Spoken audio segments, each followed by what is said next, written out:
ओम अज्ञानातिमिरान्धस्य ज्ञानाञ्जनशैलाकया चक्षुरुन्मीलितं येन तस्मै श्रीगुरुवे नमः। श्रीचैतन्यमनोभीष्टं स्थापितं जनभूतले स्वयं रूपकदा मह्यं ददाति स्वपदान्तिकम्।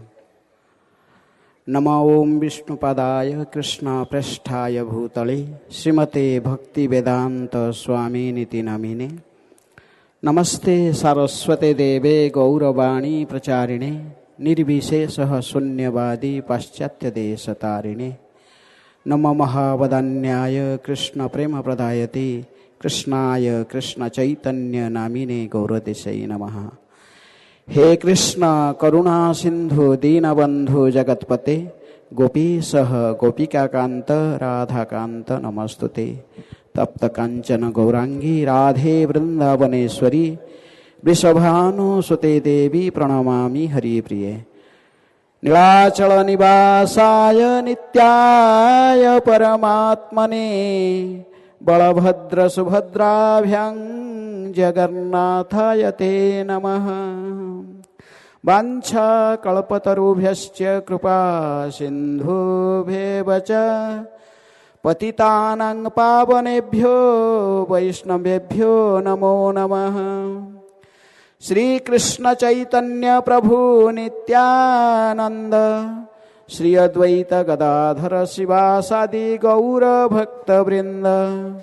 हरे कृष्णा कृष्णा कृष्णा हरे हरे हरे राम राम राम हरे हरे। हम सभी भगवान को दर्शन करने के लिए कहाँ जाते हैं? मंदिरों में जाते हैं। लेकिन भगवान जगन्नाथ ऐसे ही भगवान है जो मंदिरों में भी जाने में सक्षम नहीं होते हैं। आपकी पुणे शहर में हमारे इस्कॉन की मंदिर 2 है, NVCC मंदिर, फिर कैंप में भी राधा कुंज बिहारी मंदिर है। लेकिन पुणे की बहुत कम लोग उस मंदिर में जाते हैं। लेकिन इसलिए जो मंदिर में जा भी नहीं पाते उनको दर्शन देने के लिए जगन्नाथ जी ने मार्ग पर आ जाते हैं। इसलिए इनको पतित पावन कहते हैं। पतितों को उद्धार करने वाले हैं। साधारणतः हम सोचते हैं कि भगवान तो दुष्टों को विनाश करते हैं, संतों को पालन करते हैं। परित्राणाय साधूनां विनाशाय च दुष्कृतां धर्म संस्थापनार्थाय संभवामि जुगे जुगे। लेकिन जगन्नाथ ऐसे भगवान हैं, ये पतितों को, पापियों को भी उद्धार कर देते हैं। श्री जगन्नाथपुरी क्षेत्र में जो उनकी मंदिर है, श्री क्षेत्र पुरुषोत्तम क्षेत्र में, उनकी मंदिर के ऊपर में जो ध्वजा, जो पताका उड़ता है, उसको कहते पतित पावन। पतितों को उद्धार करने के लिए इनकी विशेष अवतार है। कृते च ध्यायत विष्णु त्रेतयांग जजते मुखै द्वापरंग परिचर्यायां कलौ तत् हरि कीर्तनात्। सत्य में ध्यान, त्रेतय में यज्ञ, द्वापर में विग्रहों की अर्चना, कलियुग में केवल हरि संकीर्तन, हरिनाम संकीर्तन। सत्य युग की धाम बद्रिकाश्रम, त्रेतया की धाम श्री रामेश्वरम, द्वापर के द्वारकापुरी ही धाम है, कलियुग के धाम है श्री जगन्नाथपुरी। इसलिए गौरांग महाप्रभु जो स्वयं कलियुग के अवतारी पुरुष थे, इन्होंने युग धर्म हरिनाम संकीर्तन को वहीं से प्रचार प्रारंभ किया। हरे कृष्ण कृष्ण कृष्ण हरे हरे, हरे राम राम राम हरे हरे। जगन्नाथ जी भक्त वत्सल है। जो भी उनके शरण में आता है उसी की जोग और खेमों को वहन करते हैं। जैसे गीता में भगवान कहते कि अनन्य चिंतयन्तो मां जे जना पयुपासते तेषां नित्यभियुक्तानां योगक्षेमं वहाम्यहम्। जो अनन्य चित्त होकर मेरी शरण में आता है, उसकी जो भी कुछ आवश्यक है इसको मैं पूर्ण कर देता हूं। और जो कुछ भी उसके पास में है उसको भी सुरक्षा प्रदान करता हूं, जो प्राप्ति की इच्छा उसको भी पूर्ण करता हूं। इसलिए भगवान के पास में कुछ कमी नहीं है, हम उनके शरण में नहीं आते, ये कमी हमारा पास में है। भगवान के शरण में आना चाहिए। हम जानना चाहिए कि हमारा असली माता पिता कौन है। भगवान गीता में कहते कि अहं बीज प्रद पिता, मैं प्रत्येक जीवात्माओं की एकमात्र पिता हूं। तुमेव माता च पिता तुमेव, तुमेव बंधुश्च सखा तुमेव विद्या द्रविणं तुमेव सर्वं मम देव देव। भक्त इसी रूप में भगवान के शरण में जाता है।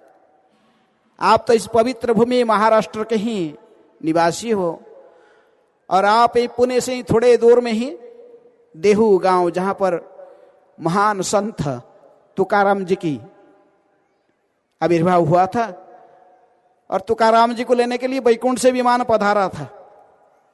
आपके सभी प्रतीत है इस बात। और तुकाराम जी स्वयं जब जा रहे थे विष्णु दूतों के साथ विमान में बैठे, भजन करते करते अपने पत्नी को भी बुलाए। मैं सुना अपने पत्नी को भी कहे कि तुम भी चलो, बैकुंठ चलेंगे मेरे साथ में। लेकिन वो गए।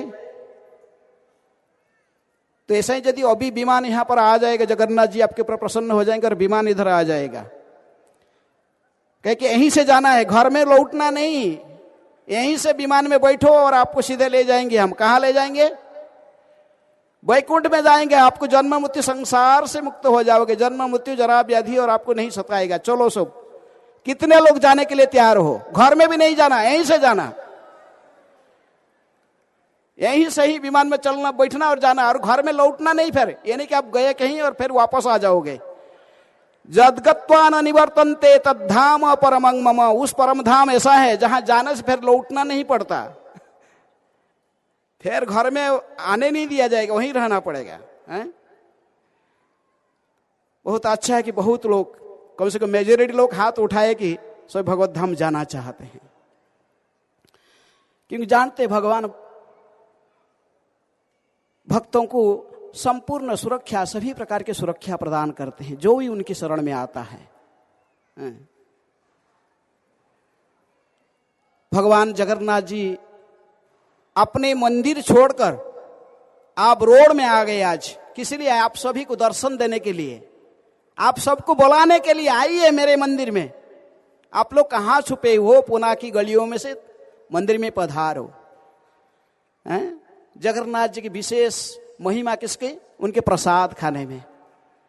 भगवान सुबह जगते हैं, सुबह नित्यक्रम ध्यान करते हैं, बद्रिकाश्रम में स्नान करते हैं, तीर्थराज इलाहाबाद के संगम में, गंगा जमुना सरस्वती के संगम में, तीर्थराज प्रयाग में स्नान करते हैं। शासक के रूप में शासन करते हैं द्वारकाधीश के रूप में बैठकर। और जगन्नाथपुरी में क्या करते हैं? भोजन करते हैं। भोजन उनके खाने का स्थान है। डेली 14 क्विंटल चावल कुकिंग होता है। कभी आम किसी मंदिरों में यदि भोग लगाते, 56 भोग की झांकी होता तो बड़े बड़े बोर्ड लगा देते हैं, आज 56 भोग की झांकी की दर्शन है। लेकिन जगन्नाथ जी के पास में 8 प्रहर में 8 बार 56 भोग चढ़ते हैं प्रत्येक दिन। जगन्नाथ जी के दर्जे पर जो पहुंचता है मंदिर में, भूखा कोई नहीं रहता। लाखों लोग पहुंचने पर भी वहां प्रसाद की तैयारी रहता है। प्रसाद का अर्थ ही, प्र का अर्थ ही प्रभु का, सा का अर्थ साक्षात, दो का अर्थ दर्शन। इस कलियुग के मनुष्य प्रभु के साक्षात दर्शन उनके प्रसाद के माध्यम से ही करते हैं। खाना कितने लोगों को अच्छा नहीं लगता है? सबको खाना अच्छा लगता है कि नहीं? हमको खाना अच्छा लगता है, गाना अच्छा लगता है, और नाचना भी अच्छा लगता है कि नहीं? सभी को खाना अच्छा लगता है, ना गाना अच्छा लगता है, नाचना अच्छा लगता है। क्यों अच्छा लगता है? कोई पूछा कभी? किसी लिए मुझे ये अच्छा लगता है? क्योंकि हम भगवान के अंश है। जो गुण भगवान के पास में है, उस गुण सूक्ष्म भाव से हमारे पास में भी सभी है, हम उन्हीं का ही अंश है। ये तीनों चीज भगवान को अच्छा लगता है। भगवान बहुत खाने में राधा रानी की कुकिंग खाते हैं, लक्ष्मी की कुकिंग खाते हैं, और गोपियों के साथ में रास रचाते हैं, नाचते हैं, गाते हैं। तो इसलिए उन्हीं के अंश के रूप में जीव को भी ये अच्छा लगता है, खाना, नाचना, गाना। ये अंतर्राष्ट्रीय श्री कृष्ण भावनामृत संघ की संस्थापक आचार्य प्रभुपाद जी ने कृपा करके हमको ये सिखाया। हरे कृष्ण फेस्टिवल का अर्थ ही तीनों चीज होता है, खाना, गाना और नाचना। गाना, नाचना, फिर जो थक गए तो प्रसाद खाओ। इसी के माध्यम से ही बहुत आसान से ही भगवत धाम को प्राप्त किया जा सकता है। यदि हम भगवान के पास में नहीं आएंगे, भगवान के प्रसाद नहीं खाएंगे, भगवान के सामने नहीं नाचेंगे, तो फिर हम जाएंगे कहीं ना कहीं खाएंगे, अभक्ष्य खाएंगे, फिर नाइट क्लब में जाएंगे, फिल्म गीत गाएंगे और वहां नाचेंगे। तो क्या होगा? जो जाकर नाइट क्लब में नाचते गाते खाते, क्या होता उनके लिए? अंतिम समय में कौन आएगा? जमदूत आएंगे और लगाएंगे छड़ी, कालफास डालकर खींच कर लेके जाएंगे। तुझे कहाँ नाचना था, कहाँ गाना था, क्या खाना था, और तू कहाँ नाचा, क्या खाया? इसलिए प्रभुपाद जी ने सारे विश्व की पतित आत्माओं की, बद्ध जीवों के कल्याण के लिए ये रथ यात्रा के महोत्सव को पूरे विश्व में फैलाया है। पहले तो पुरी के पंडे लोग सोचते थे कि जगन्नाथ केवल पुरी के नाथ है, लेकिन श्रील प्रभुपाद जी ने इसको प्रमाणित किया, ये पुरी के नाथ नहीं है, जगन्नाथ है, जगत के नाथ है। इसलिए ये भगवान जगन्नाथ जी को प्रभुपाद जी ने पृथ्वी के प्रत्येक शहर में, न्यूयॉर्क शहर में इस्कॉन की जगह रथ यात्रा 1967 मसीहा में प्रभुपाद जी ने प्रारंभ किया था, सैन फ्रांसिस्को शहर में। लेकिन आस्ते आस्ते ही रथ यात्रा की अभी पृथ्वी में कोई भी शहर नहीं है जहां रथ यात्रा की महोत्सव नहीं मनाया जाता है। सालों में 365 दिन यदि इस्कॉन की इतिहास देखा जाए, प्रत्येक दिन कहीं ना कहीं रथ यात्रा के उत्सव मनाया जाता है।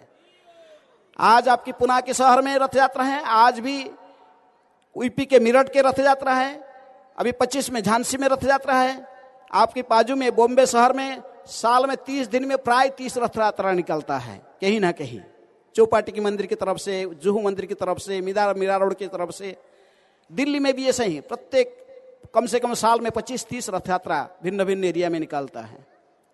मुझे बड़े प्रसन्नता हुई कि आपकी पुणे शहर में भी एनबीसीसी मंदिर के ये जगन्नाथ बलराम सुभद्रा की रथ यात्रा पहली बार बड़े सफलता के साथ संपन्न हुई है।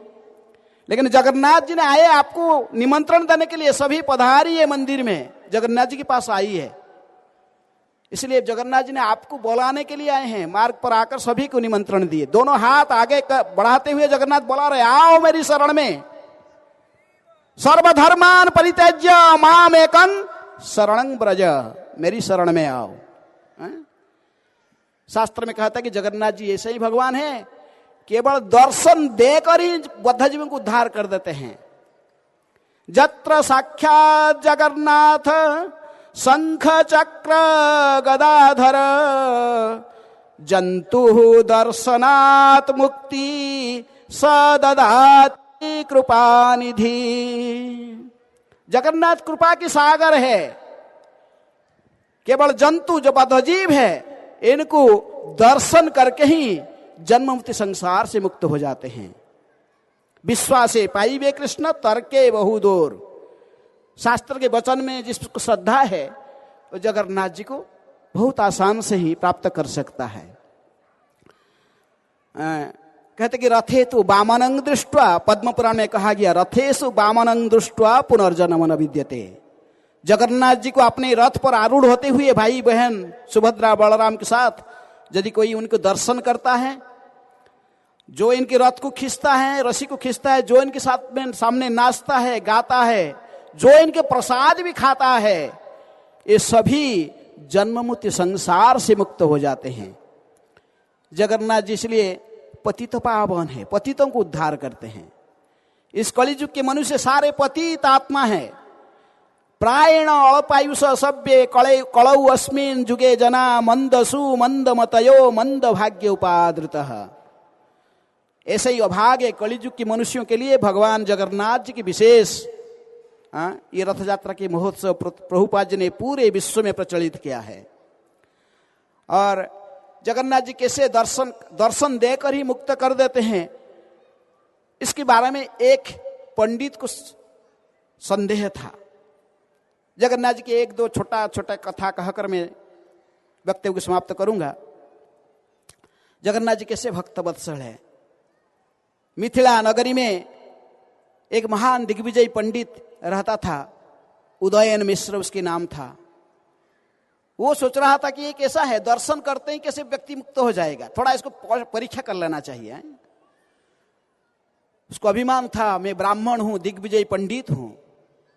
श्रीक्षेत्र जगन्नाथपुरी में पधारता है और अपने गेस्ट हाउस बुकिंग करके रूम में रहता है और सोचता है कि दूसरा दिन सुबह जाऊंगा और दर्शन करूंगा, कैसे मुक्त हो जाऊंगा, वैकुंठ पहुंच जाऊंगा, देखता हूं।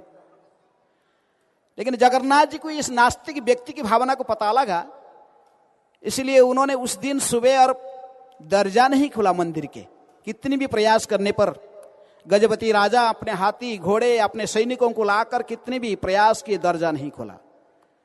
दिन भर दरजा बंद रहा, सभी चिंतित रहे। लेकिन रात्रि में सभी लोग जब जगन्नाथ जी के पास में धारणा देकर पड़े रहे, उस एक दिन पूरे मंदिर खुला नहीं। जगन्नाथ जी ने कहे कि हे गजपति राजा, ये तुम्हारे पूरी शहर में एक नास्तिक व्यक्ति पधारा है, उसको विश्वास नहीं है कि मेरी दर्शन करने से जन्ममुक्ति संसार से मुक्त हो जाता जीव, इसलिए आप इसको पहले पुरी से बाहर निकालो। जब तक व्यक्ति पुरी के बाहर नहीं जाएगा तब तक मेरी दर्शन नहीं खुलेगा। जगन्नाथ जी ने सभी इसका एड्रेस बता दिए। ये मिथिला नगरी से आया है, उसके नाम उदयन मिश्र है, गेस्ट हाउस के इतने कमरे में रह रहा है, सब कुछ बता दिए। तो पुरी के गजपति राजा और सारे पुजारी लोग बड़े क्रोधित होकर गए, उसके दरजे को ठकठकाए। जो दरजा खुलता तो देखे इतने सारे लोग, तो कहे कि क्या हुआ? बोले आपका नाम उदयन मिश्र है? बोले हाँ हाँ, मैं दिग्विजय पंडित हूं। और तो बड़ा अहंकारी था, कहे कि इसी मुहूर्त में आपके बेडिंग पत्र बांधो, get out from Puri, Puri के बाहर चले जाओ। बोले क्यों? बोले तुमने नास्तिक हो, तुमको विश्वास नहीं जगन्नाथ जी की महिमा में, तुमने ये सोच रहा है कि जगन्नाथ जी को दर्शन करने से कैसे मुक्त, जन्म मुक्त संसार से मुक्त हो जाते हैं जीव, तुमको विश्वास नहीं है, इसलिए तुम जब तक पुरी में रहोगे भगवान जगन्नाथ दर्शन नहीं देंगे। लाखों लाखों लोग परेशान हो रहे, तुम जाओ इसी मुहूर्त में, गेट आउट। उदयन मिश्र क्या करेगा, राजा के आदेश तुरंत आया अपने बेड़ी, लेकिन जाने के समय में कहेगा थोड़ा जगन्नाथ जी को माफी मांग लेता हूं। वो समझ गया कि मैं कितना बड़ा मिस्टेक किया हूं, मेरे लिए इतने सारे लोग परेशान हो रहे।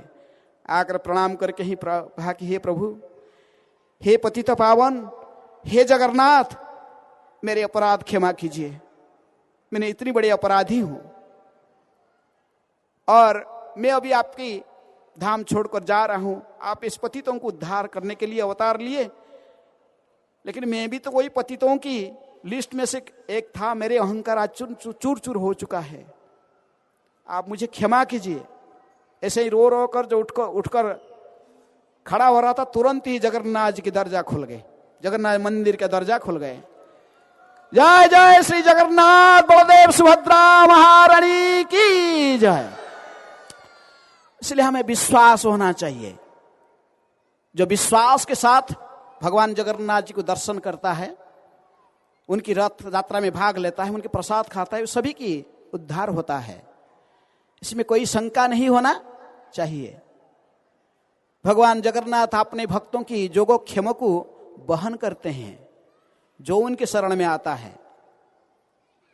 जगन्नाथ जी की मंदिर में प्रत्येक दिन गीत गोविंद की पाठ की जाती है। जयदेव गोस्वामी के प्रसिद्ध गीत गोविंद को श्रवण करके ही जगन्नाथ सुबह सज्जा से जगते हैं। शयन भी उसी गीत गोविंद को श्रवण करके ही शयन करते हैं। लेकिन एक बार पुरी ने जगन्नाथ जी को इसलिए कहते कि वो गीत गोविंद के ठाकुर है, इनको गीत गोविंद बड़े प्रिय है, भगवान के गीत, क्योंकि इनके प्रिय भक्त जयदेव के द्वारा ये रचना की गई। उसी प्रकार जगन्नाथ जी के जो सेवक है वो भी उनको बड़े प्रिय होते हैं, जो इनके सेवक वो बड़े प्रिय होते हैं। जगन्नाथ जी की जो श्रृंगार वेश होता है प्रत्येक दिन जगन्नाथ मंदिर में रात को 10 बजे के बाद, जैसे आप अभी सुने परम पूज्य लोकनाथ गोस्वामी महाराज से कि जगन्नाथ जी का ऐसे अद्भुत रूप क्यों हुआ, और उन्होंने भगवान श्री कृष्ण से अभिन्न है, इसलिए जगन्नाथ ही भगवान श्री कृष्ण है।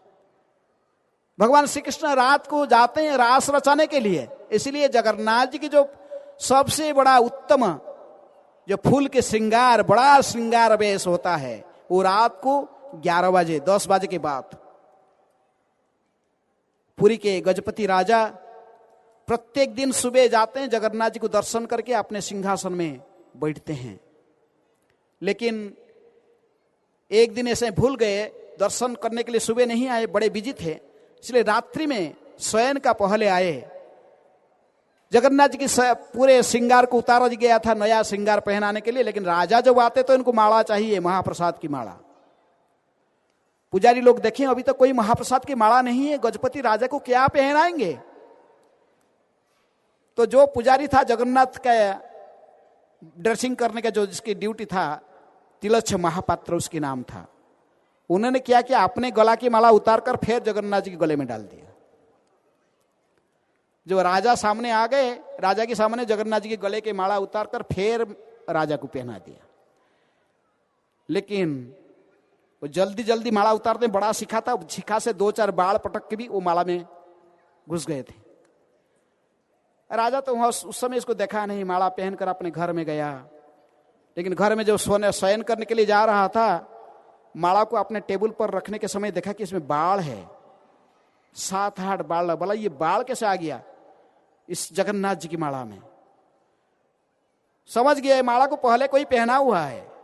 वो पुजारी जो माला देते बोले इसको बुलाओ तुरंत मेरे पास। पुजारी आ गया, क्योंकि माला किसका माला मुझे दिया। बोले महाराज आपके सामने ही जगन्नाथ जी की गले से निकाल कर आपको पहनाइए, जगन्नाथ जी की महाप्रसाद माला है।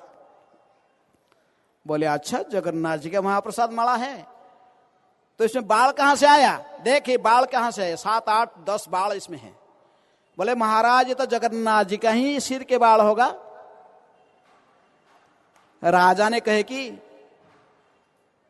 हमारे पूर्वजों हम हजारों सालों से जगन्नाथ जी की सेवा कर करके आए, कोई जगन्नाथ जी के सिर में बाल नहीं देखा था। कल सुबह में आ रहा हूं मंगला आरती में, यदि जगन्नाथ जी के सिर में बाल नहीं दिखाओगे तुझे मैं सूली में चढ़ा दूंगा। बड़ा उद्धत पुजारी तू।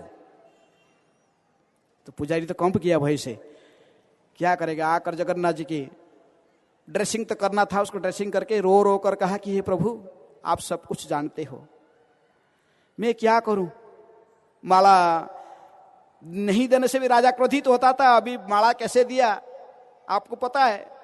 लेकिन आप तो मेरे भगवान हो, वृंदावन के आपकी सखाएं तो आपके कांध पर भी चढ़ते थे, मैं सुना हूं। सुवर्ण श्रीदाम आदि सखाएं आपकी कांध पर चढ़ते थे। आप तो ऐसे भक्त वत्सल हो, मेरी ये छोटा गलती माफ करना, मेरा माला आपके गले में दोबारा डाल दिया, लेकिन मुझे आप क्षमा कीजिए। राजा के हाथ में मुझे मेरी शास्ति मत दीजिए, आप स्वयं जो चाहते मुझे शास्ति दे दीजिए। ऐसे रोकर जगन्नाथ जी के पास से घर में वापस जाता है। रात्रि में अपने घर में सोया हुआ जगन्नाथ जी स्वप्न में आते हैं, कहते कि अरे तूने जिंदगी मेरी सेवा किया, मैं कहा गीता में जोगक्षेमंग बहा में, तुझे विश्वास नहीं है। अरे राजा क्या सोच रहा, मुझे लकड़ी का ढेरा सोच रहा ना क्या। मैं वही जसोदा की लाला हूं। मेरे मैया जसोदा ने तो बहुत सुंदर मेरे घुंघराले बाल में इसको सजाकर उसमें मयूर की पंख डालती थी मेरी माँ। काल राजा को दिखाऊंगा, मेरे सिर पे बाल के ऊपर मयूर की पंख भी दिखाऊंगा उसको, चिंता मत करना। पुजारी को तो बड़ा साहस हो गया, सुबह से उठकर स्नान के तुरंत आया, आके देख रहा है जगन्नाथ जी के सिर में आए सही बहुत सुंदर घुंघराले बाल है और मयूर की पंख लगा हुआ है। उसी समय राजा भी पहुंच जाते हैं। राजा कहते कि अरे पुजारी तिलच्छ महापात्र कहाँ है, जगन्नाथ जी के सिर में बाल दिखाओ मुझे। कहे कि प्रभु देखिए बाल। राजा ने कहे ये पुजारी बहुत उद्धत है, लग रहा है कि रात में जाकर दुकान से ये बाल खरीद लिया है, कैसी खरीद लिया है, और ग्लू छुपाकर बाल को चिपका दिया, ग्लू लगाकर बाल को छुपा दिया सिर पर है। इसको तो उपयुक्त शास्ति मिलना चाहिए। राजा इसलिए स्वयं सिंहासन के ऊपर उठते हैं और 2-4 बाल पकड़कर इसमें जो खींच लेते तुरंत ही खून के बूंद टपक जाता है। राजा ने भयभीत हो जाता है, क्या हुआ? जगन्नाथ जी के सिर में खून निकला दिया, मैं इतनी बड़े अपराधी बन गया, मुझे विश्वास नहीं हुआ जगन्नाथ जी के सिर में बाल था, कितने बड़ा। तो ब्राह्मण के पास आकर कर, ब्राह्मण देव मुझे क्षमा कीजिए, उसके चरण पकड़ता है। ब्राह्मण जी ने कहते कि आप गजपति राजा हो, मेरे चरण क्यों पकड़ते हो? लेकिन दोनों परस्पर को आलिंगन करके रो रहे थे। राजा कहता था कि पुजारी मुझे क्षमा करो, क्षमा करो। और दोनों ऐसे ही प्रेम में विहुड़ होकर रोकर, जब थोड़े समय में दोनों ही आंख खोलकर जगन्नाथ जी की तरफ देखे, जगन्नाथ जी के सिर में एक भी बाल नहीं था। तो जगन्नाथ जी ने ये चमत्कारिता क्यों दिखाया? अपने भक्त को बचाने के लिए। राजा भी समझ गए ये जगन्नाथ जी की अपने भक्त को रक्षा करने के लिए मेरे क्रोध से ये लीला की है। इसलिए भगवान अपने भक्तों को रक्षा करने के लिए सब समय तैयार प्रस्तुत रहते हैं, किसी ना किसी उपाय से। राखे कृष्ण मारे के, मारे कृष्ण राखे के। भक्त है तो हमें इस विश्वास होना चाहिए। भगवान कहते कि साधव हृदय मह्यं साधुनां हृदये तु अहम मद अन्यत न जानन्ति नाहं तेभ्य मनागपि। भगवान कहते कि साधु की हृदय में मैं सदा निवास करता हूं, और मेरे भक्त वो भी सदा मेरे हृदय में निवास करता है। मेरे भक्त मेरे अलावा और कुछ नहीं जानता है, दूसरे के पास नहीं जाता। मेरी अलावा मेरी भक्त दूसरे कुछ नहीं जानता। इसी प्रकार मैं भी मेरे भक्त की अलावा दूसरे कुछ नहीं जानता हूं। चाहे दुर्वासा कितने बड़े जोगी क्यों न हो, जब महाराज अम्बरीश के सामने आया, अपराध किया, इस तीनों जगत में कोई स्थान नहीं दिया। दुर्वासा मुनि बहुत बड़े जोगी थे, इनको अनिमा लघिमा प्राप्ति आदि अष्टसिद्धि प्राप्त था, लेकिन महाराज अम्बरीश के प्रति थोड़ा अपराध किए। द्वादशी के दिन आए व्रत पारण टूलने के लिए, और महाराज अम्बरीश ने इनको निमंत्रण दिया, लेकिन दुर्वासा जानबूझकर जमुना के जल में डुबकी लगा के रहे। लेट में आया तो, लेकिन लेट पारण तोड़ने का समय बीत रहा था, तो इसलिए महाराज अम्बरीश अन्य ऋषि मुनियों से सलाह लेकर भगवान के चरणामृत ले लिए। उसी से क्रोधित होकर दुर्वासा आए उनको ध्वंस करने के लिए, लेकिन उनकी जोगशक्ति के बल पर होते विशाल राक्षस को प्रकट किए। लेकिन राजा अम्बरीश तो बड़े नम्रता से हाथ जोड़कर खड़े थे, आंख से अश्रुओं की धारा बहता था। एक क्षण में सुदर्शन आया और वो राक्षस को समाप्त करके ही पीछा किया। किनके? दुर्वासा मुनि के। इसलिए भक्त वत्सल भगवान जिसको रक्षा करते हैं, दुर्वासा मुनि क्या बिगाड़ेगा? दुर्वासा स्वयं तंक में आ गए। ना ब्रह्मा शंकर आदि इंद्र आदि देवता कोई उनको स्थान नहीं दिया। भगवान नारायण के पास गए, नारायण ने कहे कि अहंग भक्त पराधीन ही अस्वतंत्र, जो है ब्राह्मण में भक्तों की भक्ति में पराधीन हूं, वापस जाओ, जहां अपराध किया उसी के चरण में गिरो, कोई प्रतिकार नहीं है। इसलिए भक्त वत्सल भगवान जगन्नाथ इसी प्रकार अपने भक्तों को सदा सुरक्षा प्रदान करते हैं। केवल भक्त नहीं, जो पतित आत्मा भी, इनको भी उद्धार करने के लिए मंदिर छोड़कर मार्ग पर आ जाते हैं, रास्ते पर आ जाते हैं और बुलाते आओ। केहू माने केहू ना माने सभी तारा दास, जेहू ना माने अपना गुणे से ही जाए नाश। गौरांग महाप्रभु कहते कि कोई माने या कोई न माने, लेकिन सभी भगवान श्री कृष्ण भगवान जगन्नाथ जी के सभी नित्य दास है। हम उन्हीं के ही संतान है, उन्हीं की ही सृष्टि है, उन्हीं के ही अंश है। जो इस बात को स्वीकार करता है वो भगवान के प्यारा बनता है। वो तुकाराम की तरफ विमान में बैठकर वैकुंठ को जाता है, और जो इसको नहीं मानता है तो उस जन्म मृत्यु संसार से भटकते रहता है। इसलिए इस कलि युग में भगवान को प्राप्त करने के लिए जगत गुरु श्रील प्रभुपाद जी ने हमें इस मार्ग दिया है। भगवान जगन्नाथ जी की रथ यात्रा प्रत्येक शहर में, प्रत्येक गली में होगा। गौरांग महाप्रभु की वाणी है कि पृथ्वी ते आछे जत नगर आदि ग्राम सर्वत्र प्रचार होई वे मोरो नाम। ये हरिनाम के संकीर्तन प्रत्येक गांव में, शहर में, सर्वत्र प्रचार होगा। और इस युग धर्म हरिनाम संकीर्तन को प्रचार करने के लिए ये बहुत बड़े माध्यम है रथ यात्रा महोत्सव। इसलिए आप सभी को बहुत धन्यवाद है, आप इस रथ यात्रा महोत्सव में भाग लिए और नाचे गाएं। जगन्नाथ जी अवश्य आपके कल्याण करेंगे। इसमें सभी को पूर्ण विश्वास होना चाहिए। हर त्वं संसारं द्रुततरम सारं सुरपते, हर त्वं पापानां विततिमपरां यादवपते। अहो दीननाथे नियतमचलं निश्चितमिदं जगन्नाथ स्वामी, नयन पथगामी भवतु मे। ये जगत के समस्त असार वस्तुओं को जगन्नाथ जी ने नष्ट कर देते, सभी को समाप्त करते हैं। और हमारे पास में जो भी कुछ पाप है, समस्त पापों की कलमश को नाश कर देते हैं। जिनकी शुभ दृष्टि, जगन्नाथ जी की शुभ दृष्टि जहां पर पड़ता है, ये सभी कलमश से रहित हो जाते हैं। इसलिए पतित पावन है, पातकी तारण है। इनके समान पतित पावन और दयालु भगवान संसार में कोई नहीं है। जो मंदिर में नहीं जा पाते, जो पतित आत्मा, उनको उद्धार करने भी मार्ग पर आ जाते हैं। इसलिए आप सभी प्रत्येक वर्ष जिस प्रकार इस वर्ष में सहायता लिए, और फिर प्रत्येक वर्ष ये रथ यात्रा महोत्सव मनाया जाएगा। आप आइए और आपकी जो कुछ भी संबंधी, जो उनको आप परिचय जिन जानते हो, सभी को लेकर आइए। ये रथ यात्रा को बड़े उत्साह के साथ मनाइए। सभी लोग नाचिए, गाइए और प्रसाद खाइए, इसमें कोई तकलीफ नहीं है। नाचो गाओ भक्त संगे करो संकीर्तन। हरे कृष्ण कृष्ण कृष्ण हरे हरे, हरे राम राम राम हरे हरे। जगत गुरु श्रील प्रभुपाद की जय। श्री श्री जगन्नाथ बलदेव सुभद्रा महारानी रथ यात्रा महामहोत्सव की जय। निताय गौर प्रेमानंद।